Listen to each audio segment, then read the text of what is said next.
at New York's Algonquin Hotel identified Murphy as one of the men who had pistol-whipped him during a holdup. The next day, the husband of actress Eva Gabor identified Murphy and Kuhn as the men who had beaten his wife and stolen $50,000 worth of her jewelry. These additional charges against the trio were the result of exhaustive research by prosecutor Maurice Najari, then an assistant district attorney with the New York DA's office. Najari is now semi-retired from private practice. My feeling was that these free spirits could not tolerate jail time, and that if I could get them into jail, I could crack them and find a solution to the crime. Not only a conviction of these three defendants, there was an ancillary problem as well. I wanted to recover the gems for the museum. I wanted to bring them back where they belong, to that museum and to the people of this city. Najari's plan worked. With the new testimony, bail was now set at $150,000 each, money the robbers simply couldn't raise. Suddenly behind bars and facing a possible prison sentence of more than 30 years, Alan Kuhn held a conference with his fellow burglars that same day. The three decided that the time had come to cooperate. Kuhn agreed to fly back to Miami with Najari and locate the missing stones. Unfortunately, the judge who had just raised the bail refused to release Kuhn to the assistant DA's custody. So, according to court procedure, Najari and his detectives were supposed to return Kuhn to the court's jail wing. Instead, I said to the detectives, I've got another idea. We're not going to bring him back. There's nothing wrong with our questioning him, which happens quite often with a witness or a defendant who wants to speak to us. We'll question him overnight. We'll return him to the prison tomorrow morning, because he had told us that if we go to Miami tonight, we'll have the gems by tomorrow morning. And consequently, I took him from the witness room to my office to the airport, and I kidnapped him. Najari and his detectives flew to Miami that night with Kuhn. Not surprisingly, after one night, the robber had not recovered the gems. Kuhn's hunt for the treasure among his network of Miami connections led through a maze of bars, restaurants, and hotels. And the whole time, the team was pursued by dozens of reporters. At one point, the assistant district attorney even put on goggles and fins to check an underwater location. But all he got was wet. Finally, at 3 in the morning on January 8th, an informer said he knew where the jewels were now hidden. Hotly pursued by the pack of press, the search party raced to the Trailways bus terminal. There, in locker 911, were the Star of India and 8 other gems in 2 brown suede pouches. The bags were wet and looked as though they had been hidden in the sea, but the water soaking them was not salty. With half of the stolen jewels recovered, all 3 of the thieves quickly pleaded guilty to robbing the American Museum of Natural History. The New York DA now offered to ask for only a year in prison if they turned over the rest of the haul, but they had long ago sold them to pay for their substantial legal fees. Maurice Najari, who prosecuted the case, says that the missing gems included the famous Eagle diamond. The Eagle diamond, although it was a large diamond, was not very valuable in and of itself. Its value lay in the fact that it was found in a minefield in Wisconsin. Wisconsin was not known for a diamond area, so that its rarity is what created its value. That diamond was eventually, I think, broken down and sold, as were the remainder of those diamonds. In the end, they each got 3 consecutive one-year sentences.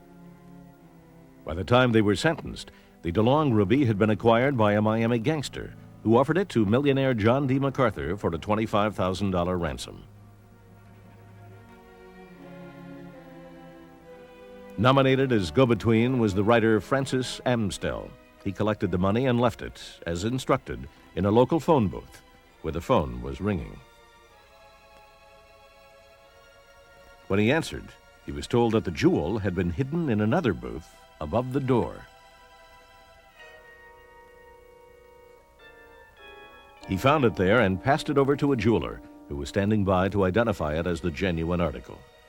John MacArthur was acclaimed as a benefactor, although controversy over the ethics of the deal soon followed. Many felt that paying a ransom would encourage other thefts. Whatever the ethics, the museum was ecstatic over the return of the jewels.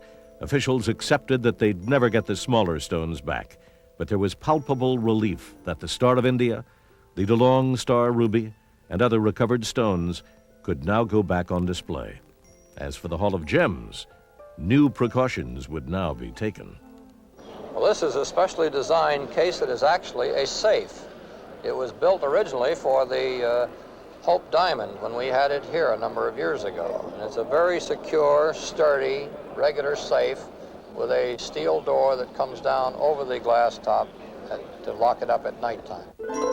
The Star of India, with its domed head left uncut to enhance its natural 6 rays, was mined in Ceylon in the 17th century and acquired by the American banker J.P. Morgan, who gave it to the museum in the 1920s. After its theft and return made it famous once again, 5,000 visitors flocked to see it in one day. Meanwhile, the 3 robbers served almost 2 years of their sentence and were quietly paroled. Alan Kuhn and Roger Clark slipped from sight, but Murph the Surf kept showing up in the spotlight. He and Kuhn had escaped trial for robbing and harming actress Eva Gabor because she was too busy in Hollywood to come to New York. Murphy then went to Los Angeles himself, where he was soon arrested in connection with several jewel heists, but the evidence was insufficient, so he was allowed to go free. Soon after returning to Florida, he was again arrested. In 1968, he joined in a violent robbery attempt at the home of millionairess Olivia Wofford. As the robbers forced her to open her safe, Wofford set off a secret alarm and the gang was caught. Murphy attempted to escape by leaping through a plate glass window, but he was apprehended and badly cut by the shattered glass. He had to be bandaged at a local hospital before being taken to the police station for booking. His lawyer argued that he was incapable of understanding right from wrong, and a psychiatrist said Murphy believed he was a modern Robin Hood. Whatever motivated Murphy, this time it was clear that he didn't like the cameras and publicity as much as he had in 1964.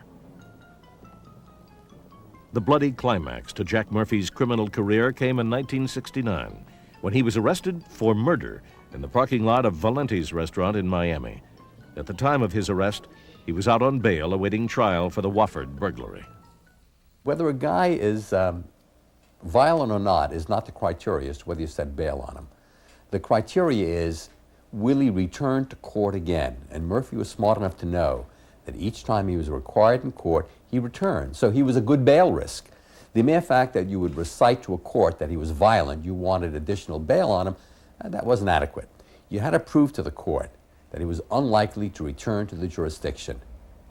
I suppose in later years, those prosecutors were unable to prove that, could not get sufficiently high bail.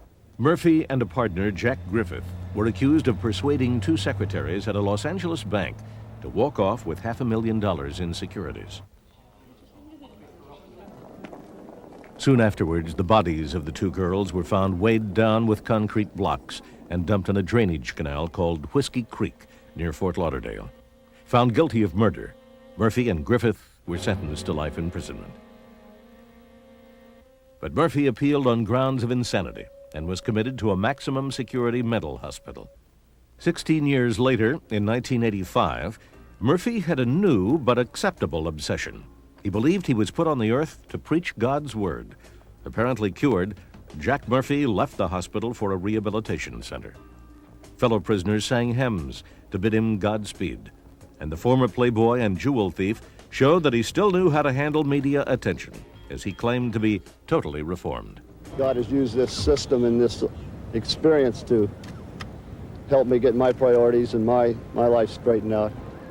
Murphy had worked hard counseling other prisoners. He was granted parole for life in 1986.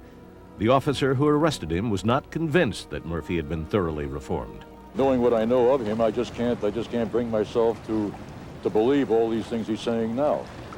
Murphy himself had no such doubts.